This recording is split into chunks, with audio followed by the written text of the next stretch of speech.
student, welcome to online class. Today we will discuss about sun, the source of energy. That means sun is the major source of energy.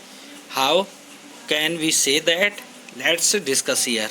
The sun is a huge ball or a ball of gas. ये क्या है? एक round shape में gases का गोला है. क्यों बोला जाता है ऐसा? द सन्स डायमीटर, जो सन का डायमीटर है वो लगभग 13,91,980 किलोमीटर है. 13,91,980 किलोमीटर का डायमीटर है. This is almost 109 times as big as the earth. यह धरती का अर्थ सरफेस का लगभग 109 गुना ज़्यादा बड़ा है. This is sun mass is रफली 1.99 into 10⁻30 kg.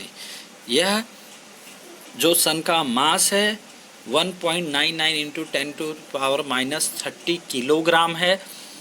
This is about, यह लगभग 3,33,000 टाइम्स मास इसका ज़्यादा है अर्थ से. अर्थ सरफेस से सन का जो मास है वो लगभग 3,33,000 टाइम्स ज़्यादा बड़ा है. Earth lies at a distance of 93 million mile from the sun. ये लगभग 93 मिलियन मील दूरी पर अर्थ स्थित है. यही रीज़न है, इतना दूर होने के वजह से यहाँ पे जीवन संभव है. क्यों? क्योंकि सन की जो रेज होती हैं, स्लैंटिंग रेज होती हैं, अल्ट्रावायलेट वेव होती हैं, वे क्या होती हैं? डायरेक्टली अर्थ सरफेस पे नहीं पड़ती हैं. क्यों? क्योंकि गैसेस का एक ब्लैंकेट सा अर्थ सरफेस क्या हुआ है? कवर्ड हुआ है, जिसमें कार्बन डाइऑक्साइड मेनली है, ओजोन है एंड नाइट्रोजन है, हाइड्रोजन है. ये ब्लैंकेट के रूप में इसके ऊपर लेयर पे पड़े हुए हैं. तो क्या होता है, इससे नीचे की तरफ जब स्लैंटिंग रेज आती हैं तो उनका जो वेलोसिटी होता है वो कम हो जाता है. जो हार्डनेस होती है रेज की वो क्या हो जाती है? कम हो जाती है. इसी वजह से यहाँ पे जीवन संभव है. अनदर केसेस में फर्दर देखते हैं हम. Raises the surface temperature to a comfortable of 15 degree C. और जब इन गैसेस के ब्लैंकेट से अल्ट्रावायलेट वेव पास आउट होती हैं तो उनका जो टेम्परेचर होता है वो क्या होता है? कम हो जाता है, लगभग 15 डिग्री के बराबर हो जाता है, जो कि एक सर्वाइवल कंडीशन के लिए क्या है? अच्छा है. The blanket of the gases then the global temperature at the level supportive of the life. Sunlight plays a major role in the process of photosynthesis. जैसा हमें पता है, we have to very well know कि plants are doing the reaction of photosynthesis. Photosynthesis की reaction करके वो क्या करते हैं? They can make their food itself. अपने आप से क्या करते हैं? खाना बनाते हैं. और वह भोजन प्लांट्स खुद करके ऑक्सीजन को क्या करते हैं? एक गैस रिलीज करते हैं जो हमारे लिए बड़ी यूजफुल है. उसको हम क्या बोलते हैं? ऑक्सीजन. तो सनलाइट का एक यूज ये भी है कि प्लांट्स के लिए बहुत ही नीड एंड सफिशिएंट कंडीशन होती है सनलाइट की. तो प्लांट्स को सनलाइट चाहिए ही होती है और हम प्लांट्स पे बेस्ड हैं. अगर प्लांट्स नहीं रहेंगे तो फिर सर्वाइवल कंडीशन में ह्यूमन बीइंग्स या अदर एनिमल भी नहीं होंगे. We are dependent from plant of the plant. हम प्लांट पे क्या है? डिपेंड हैं. और प्लांट क्या है? सनलाइट, कार्बन डाइऑक्साइड को लेकर के क्या करते हैं? प्रकाश संश्लेषण की क्रिया द्वारा अपना भोजन स्वयं बनाते हैं. ये दस वी कैन से दैट, इस प्रकार से हम इसको कह सकते हैं कि सन क्या है? प्रमुख एनर्जी, ऊर्जा के प्रमुख स्रोतों में से एक है. That causes weather to change and life to exist on the earth. और यह एक सबसे बड़ा कारक है. वेदर, मौसम चेंज होने का सबसे बड़ा कारक है. कौन? अर्थ. और इसी मौसम के इस प्रकार से अर्थ सरफेस पे चेंज होने के वजह से क्या होता है? यहाँ पे ऑर्गेनिज्म्स के लिए, जीवों के लिए, जीवों के लिए क्या होता है, सर्वाइवल कंडीशन अच्छी बनी रहती है, वे अपनी यथास्थिति को लेके आगे बढ़ते हैं। जो सनलाइट एक तरीके से क्या करती है, एनर्जी प्रोवाइड करती है। अगला हम पॉइंट डिस्कस करने वाले हैं फैक्टर। तो फैक्टर अफेक्टिंग द क्लाइमेट, जलवायु को ऐसे कौन कौन से फैक्टर हैं जो अफेक्ट करते हैं, एक तरीके से प्रभावित करते हैं, वो हम देखने वाले हैं। तो सबसे पहला नाम आ रहा है लैटीट्यूड। अब ये लैटीट्यूड क्या होता है, तो आपने अगर ग्लोब देखा हो तो ग्लोब में जो हॉरिजॉन्टल लाइन होती है उसको हम बोलते हैं लैटीट्यूड, और जो वर्टिकल लाइन होती है उसको बोलते हैं लॉन्गिट्यूड। अब जो लैटीट्यूड होता है वो लोकेशन बताता है प्लेस की। दैट मीन किसी प्लेस को हमें जानना है तो हमें लैटीट्यूड से एक एंगल डिराइव करते हैं, वो एंगल 0 से 90 डिग्री के बीच का होता है, और फिर हम पता कर लेते हैं कि एक्चुअल प्लेस किस लोकेशन पे है।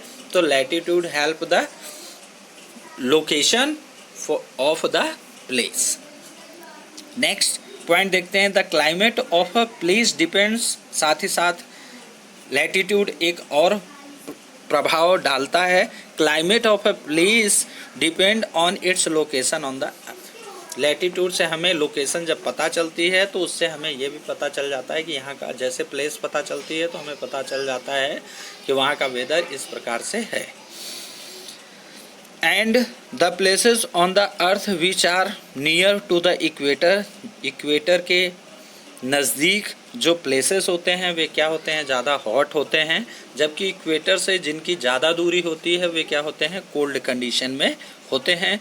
क्यों? क्योंकि अगर इक्वेटर के नज़दीक है तो जो रेज सनलाइट हैं वो क्या होती है, वर्टिकली पड़ती है, जिसके वजह से वो प्लेस क्या होते हैं, ज़्यादा गर्म होते हैं, हॉट कंडीशंस होती हैं।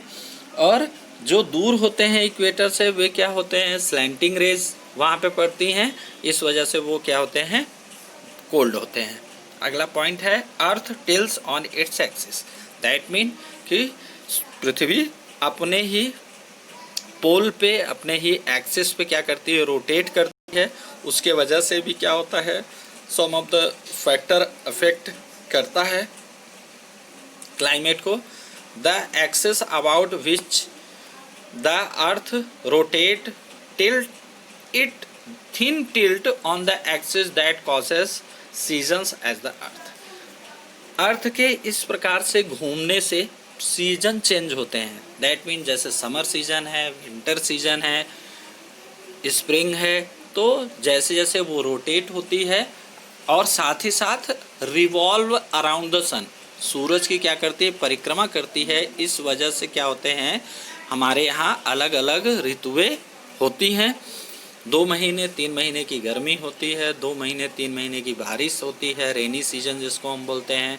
साथ ही साथ फिर उसके बाद रेनी सीजन के after that winter season comes out, and after that again spring season, and after that summer season is comes out. उसके बाद क्या होता है, गर्मी का मौसम आ जाता है। अगला पॉइंट डिस्कस करते हैं, height above sea level. Height भी एक प्रमुख फैक्टर है। किसका? सी लेवल से हाइट, यानी समुद्र से जो ऊंचाई होती है उसकी हाइट के किस तरीके से अफेक्ट करता है। जैसे हम श्रीनगर को देखेंगे, Srinagar is coldest then Delhi. Why? Because of that कि the reason is Srinagar as the higher altitude. Higher altitude पे श्रीनगर है, जबकि लोअर पे दिल्ली है। इस वजह से श्रीनगर क्या होता है, कोल्ड कंडीशन में है, और दिल्ली क्या है, एक तरीके से इक्वेबल कंडीशन में है। अगला पॉइंट है डिस्टेंस फ्रॉम द सी, समुद्र से दूरी। समुद्र से दूरी, समुद्र के नज़दीक, सी लेवल के नज़दीक में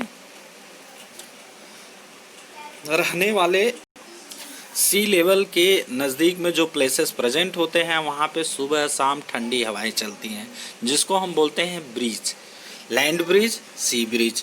इस तरीके से 2 टाइप की हवाएं चलती हैं जो एक तरीके से जो मौसम बनाती हैं वो खुशनुमा होता है, जिसको हम बोलते हैं pleasant and इक्वेडेबल।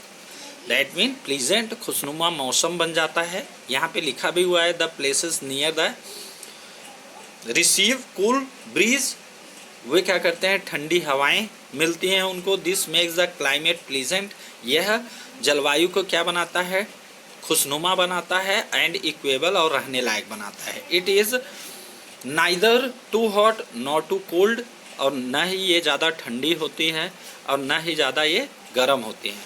Delhi which is away from the sea, Delhi जो प्लेस है वो क्या है, हमारी राजधानी क्या है, सी लेवल, सी से बहुत दूर है, दैट मीन्स समुद्र से इसकी डिस्टेंस ज़्यादा है। जबकि मुंबई क्या है, बिल्कुल बैंक ऑफ द सी है, बिल्कुल समुद्र के किनारे पे स्थित है। यही लिए क्लाइमेट ऑफ द मुंबई जो होता है वो इक्वेबल होता है than that of Delhi. Delhi की अपेक्षा जो मुंबई का क्लाइमेट होता है वो क्या होता है, इक्वेबल होता है, जहाँ पे सुबह शाम land breeze and cold bridge एक तरीके से रिसीव होती हैं उन प्लेसेस पे।